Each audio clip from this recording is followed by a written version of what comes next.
後來繼續來到台南的這個頂美社區，有一棟4層樓仔懸的透天厝，佇個外牆掛安尼一列反光鏡，掛10外階。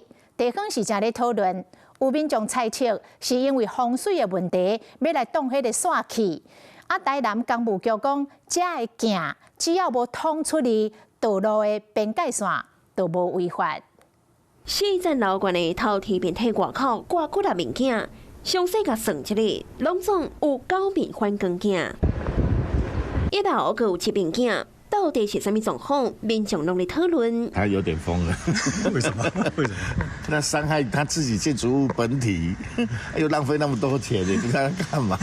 他如果太陽光照起來會很刺，會影響到行人。對啊，就還蠻刺眼的感覺。這棟透天電梯佇台南頂美社區，有民眾推斷可能是考慮到風水，厝主才會佇主體外口設10面反光鏡。他們講的吼，嘛無人甲我反映啦。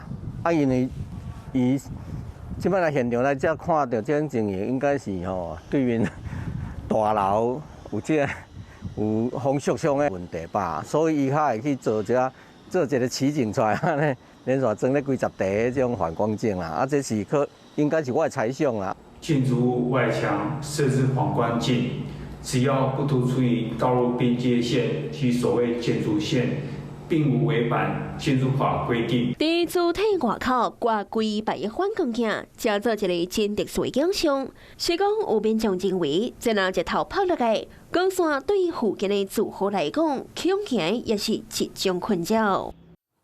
你好，我是宋燕明。想掌握最及時的新聞資訊嗎？趕緊訂閱、按讚、開啟小鈴鐺，鎖定華視新聞 YouTube 頻道。